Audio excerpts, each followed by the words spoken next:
শাবি আলোনসোর ছাঁটাই হওয়ার পেছনে ফেদেরিকো ভালভার্দের অনেক বড় হাত রয়েছে বলে অনেকে মনে করেন। শাবি আলোনসো যখন ছাঁটাই হলেন তখন এটা নিয়ে অনেক সমালোচনাও কিন্তু হয়েছিল ফেদেরিকো ভালভার্দেকে নিয়ে।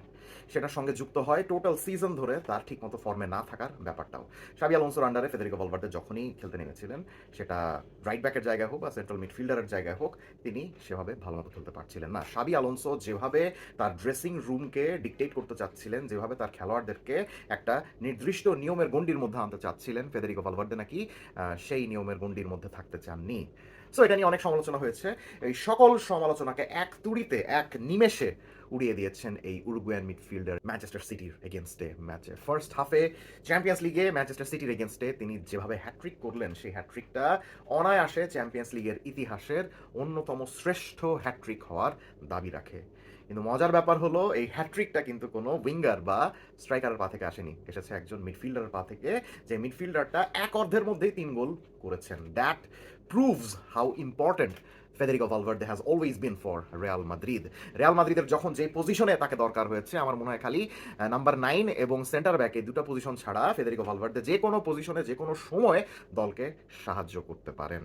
কিছুদিন আগ পর্যন্ত অত বেশি ফর্মে ছিলেন না, বিকজ 10 রকম পজিশনে খেলতে পারলেও তিনি নিজে চাইতেন সবসময় সেন্ট্রাল মিডফিল্ডে খেলার জন্য। কিন্তু শাবি আলোনসো হোক বা অন্যান্য কোচ হোক, তাকে অনেক সময় রাইট ব্যাকে খেলাতেন। রাইট ব্যাকে খেলতে উনি অত বেশি পছন্দ করতেন না, যে কারণেই এই সিজনে তাকে নিয়ে একটু সমালোচনার সৃষ্টি হয়েছিল। কিন্তু আলভারো আরবেলোয়া আবারও দেখিয়ে দিলেন সবাইকে যে ফেদেরিকো ভালভার্দেকে এক্স্যাক্টলি কিভাবে ইউজ করতে হয়।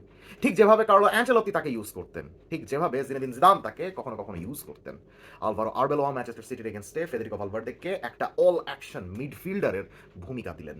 সেই ভূমিকাতে ফেদেরিকো ভালভার্দে দেখিয়ে দিলেন যে তিনি রিয়াল মাদ্রিদের টুটকা ফুটকা কোনো লেজেন্ড না, তিনিও তার নিজের দিনে বিশ্বের সেরা মিডফিল্ডার হওয়ার ক্ষমতা রাখেন। কিভাবে, দেখে নেওয়া যাক। ম্যানচেস্টার সিটির এগেনস্টে রিয়াল মাদ্রিদ এই 4-3-3 ফরমেশনে খেলতে নেমেছিল, যেখানে কাগজে কলমে ফেদেরিকো ভালভার্দের ভূমিকাটা ছিল অনেকটা রাইট সেন্ট্রাল মিডফিল্ডারের, অর্থাৎ মিডফিল্ডে 3 জন থাকবেন, 3 জনের মধ্যে ডান দিকে থাকবেন ভালভার্দে। এখন কাগজে কলমে ফরমেশনটা এরকম হলেও এই একাদশের মধ্যে বেশ কিছু চমক ছিল, এবং সবচেয়ে বড় চমক হলো গিয়ে এখানে আর্দা গুলারকে একটা ফলস 9-এর ভূমিকায় খেলতে দেওয়া হয়েছিল। কোনো প্রপার নাম্বার 9 বা প্রপার কোনো স্ট্রাইকার নিয়ে রিয়াল মাদ্রিদ এদিন খেলতে নামেনি, এবং ডান দিকে রাইট উইঙ্গারের ভূমিকা দেওয়া হয়েছিল ব্রাহিম দিয়াসকে, এবং বাম দিকে যথারীতি ছিলেন ভিনিসিয়াস জুনিয়র। এখন খেলা যখন শুরু হলো তখন আমরা দুটো ইন্টারেস্টিং জিনিস লক্ষ্য করলাম, সেটা হলো গিয়ে রিয়াল মাদ্রিদ অত বেশি হাই লাইনে খেলছিল না। Real Madrid was letting Manchester City to play with the ball as usual, and they were not very aggressive in terms of high line defending. তারা অত বেশি হাই লাইনে যাচ্ছিল না, তারা মোটামুটি একটা ব্যালেন্স মেনটেন করেছে ডিফেন্ডিং এবং মিডফিল্ডের মধ্যে। সো রিয়াল মাদ্রিদের পায়ে যখন বল থাকছিল তখন মোস্ট অফ দ্য কেসেস আমরা আর্দাগুলারকে দেখছিলাম যথারীতি মিডফিল্ডে চলে আসতে।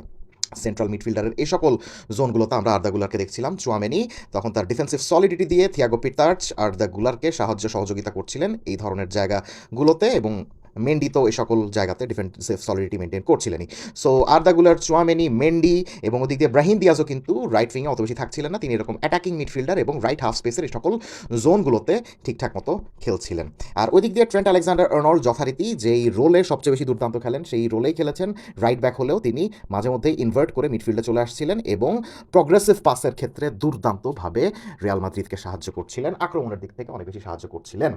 এবং ভিনিসিয়াস জুনিয়র যথারীতি তার এই সকল জোনগুলো থেকে ডিরেক্টলি বক্সে ঢুকে যাচ্ছিলেন এবং গোলের থ্রেট সৃষ্টি করছিলেন। ভিনিসিয়াস জুনিয়র বাম দিক থেকে এভাবে ডিরেক্টলি ঢুকে যাচ্ছিলেন। ওইদিকে ফেদেরিকো ভালভার্দে, এই ম্যাচে রিয়াল মাদ্রিদের নায়ক, তিনিও কিন্তু ব্রাহিম দিয়াজ এবং আর্দা গুলারকে এই সকল পজিশন রেখে তিনিও রাইট মিডফিল্ডারের এই স্পটগুলো থেকে directly box to box run নিচ্ছিলেন। আমার দৃষ্টিতে যেটা ফেদেরিকো ভালভার্দের সবচেয়ে বেস্ট পজিশন।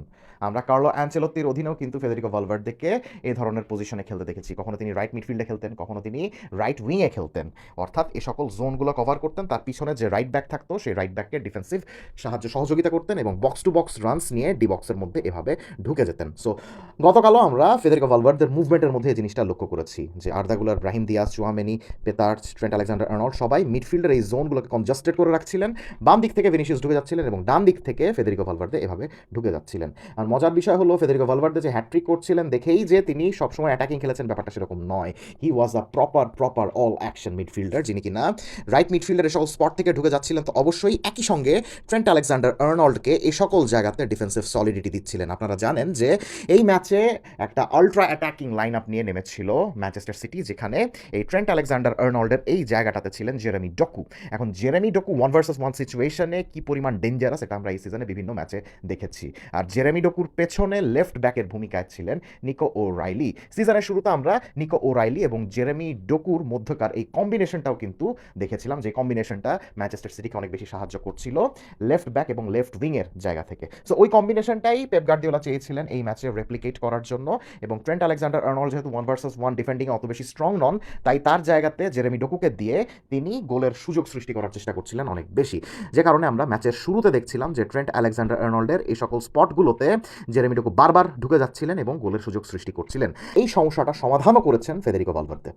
এই সকল স্পটগুলোতে তিনি নিকো ওরাইলিকে অনেক কড়াভাবে মার্কিং করেছেন। নিকো ওরাইলি যখন মাঝখানে চলে আসছিলেন তখন নিকো ওরাইলিকে একটা পর্যায় পর্যন্ত মাঠে মার্ক পর্যন্ত করেছেন, কিন্তু যখনই দেখেছেন যে ট্রেন্ট আলেকজান্ডার আর্নল্ডকে জেরেমি ডোকু যন্ত্রণা দিচ্ছেন, তখনই আবার ডাবল ডাউন করে জেরেমি ডোকুকে আটকেছেন এভাবে। এবং যখনই সুযোগ পেয়েছেন ট্রানজিশনে হোক বা অন্যান্য সিচুয়েশনে হোক, লং বলের মাধ্যমে হোক, দ্রুত ঢুকে গিয়ে গোল করে এসেছেন। So this was basically a complete midfielders performance from Federico Valverde, যে পারফরমেন্সের মাধ্যমে ইউফা চ্যাম্পিয়ন্স লিগের অন্যতম শ্রেষ্ঠ হ্যাট্রিকের সাক্ষী হতে পারলাম আমরা সবাই। কমেন্ট সেকশনে জানিয়ে দিবেন ফেদেরিকো ভালভার্দের এই দুর্দান্ত দুর্ধর্ষ পারফরমেন্স দেখে আপনার কি মনে হচ্ছে। Let's have a discussion.